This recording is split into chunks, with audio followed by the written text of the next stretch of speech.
Olá, sejam muito bem-vindos ao canal Bendito. Aqui nós estamos peregrinando pelo livro de Êxodo por 40 dias e convidamos você a vir junto nessa jornada. Para tornar mais didática a nossa reflexão de hoje, ela está organizada em 5 partes. Na primeira parte do capítulo, Deus deu a Moisés os detalhes para estabelecer a primeira Páscoa, que marcaria a noite anterior à saída dos hebreus do Egito. 4 dias antes da Páscoa, eles já deveriam selecionar o cordeiro que seria usado como um sacrifício. Tinha que ser o melhor cordeiro de 1 ano que cada um tivesse disponível. É importante lembrar que a Páscoa estabelecida no Egito é um tipo, ou seja, uma sombra do que aconteceria no futuro. Por volta de 1400 anos depois, Cristo trouxe o significado mais completo planejado para a Páscoa, porque ele mesmo foi o Cordeiro Pascal, morrendo pelos nossos pecados. E esse era o significado espiritual da Páscoa em Êxodo. Pois bem, além de selecionar o cordeiro, Deus orientou que o abate do animal deveria ser feito um pouco antes do anoitecer e que o sangue deveria ser recolhido em um vaso. Depois, eles deveriam mergulhar um galho de uma planta chamada hisopo no sangue do animal e pintar as laterais e as vigas superiores das portas das suas casas.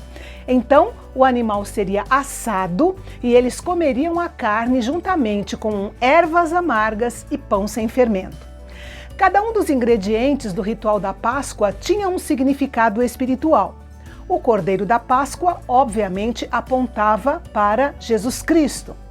Ele é o verdadeiro Cordeiro de Deus, sacrificado por nós que nascemos fora da linhagem de Abraão e que somos chamados de gentios. O Cordeiro Pascal deveria ser servido inteiro e nenhum dos seus ossos deveria ser quebrado, também fazendo uma alusão a Cristo, porque era costume dos romanos, numa crucificação, quebrar os ossos das pernas do condenado como forma de fazê-lo morrer mais rápido. Mas isso não aconteceu com Jesus. As ervas amargas significavam séculos de cativeiro e de trabalho árduo no Egito. E o pão sem fermento significava a sinceridade e a verdade, porque o fermento na Bíblia simboliza o pecado e o engano. Comer as ervas amargas junto com o pão sem fermento significava o evento agridoce que era a Páscoa, morte para os egípcios e vida para o povo de Deus. A Páscoa marcou um recomeço para os hebreus e uniu-os como nação. Para o povo de Israel, os termos redimir e redenção eram associados imediatamente à Páscoa e à libertação deles do Egito por meio do sangue do Cordeiro.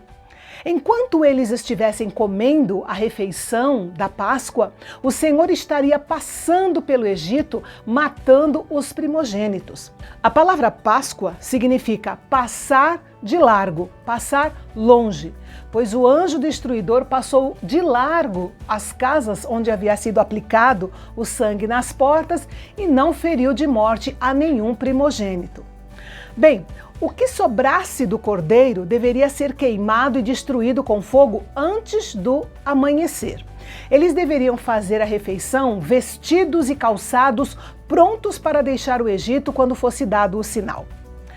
A segunda parte desse capítulo são orientações sobre a celebração da Páscoa no futuro, porque aquela foi a primeira, mas iria continuar. Deus instruiu os israelitas como deveriam celebrar o evento que ele chamaria de Festa dos Pães Asmos. Ele ordenou que por 7 dias, em conexão com a Páscoa, porque a Páscoa era um evento de um dia só, o povo de Israel não deveria comer pão ou qualquer coisa com fermento. Quem quebrasse essa regra seria severamente punido, além de rejeitado pelo Senhor. A terceira parte do capítulo, Moisés comunica as orientações de Deus ao povo e aos anciãos de Israel. Eu quero falar sobre o número de israelitas que viviam no Egito. Entre os estudiosos, os números variam entre 2 e 4 milhões. É bom lembrar que 430 anos antes, os israelitas chegaram no Egito como pastores. Lembra? Pastores de ovelhas. Mas agora muitos deles, as gerações haviam passado e muitos deles eram mercadores, fazendeiros, comerciantes e a maioria era de artesãos de todos os tipos usados no Egito para os vários tipos de construção. Haviam também os casamentos que haviam acontecido entre o povo hebreu e o povo egípcio, mesmo não tendo apoio de ambos os lados para que isso acontecesse. A quarta parte deste capítulo está resumida no versículo 28, no registro do povo de Israel sendo obediente a Moisés e a Deus.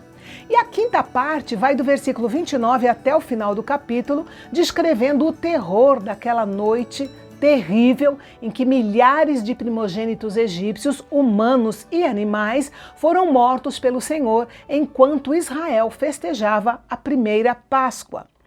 O faraó, destruído e quebrantado, chamou Moisés e Arão e ordenou que os israelitas deixassem o Egito. Os israelitas terminaram o jantar da Páscoa durante a noite e na manhã seguinte, ao nascer do sol, eles finalmente saíram do Egito. O versículo 37 diz que eles saíram da cidade de Ramessés, que fica bem ao lado de Pitom. Eram as duas grandes cidades armazéns que foram construídas pelos israelitas e que ficavam na terra de Gósen, onde os israelitas se concentravam.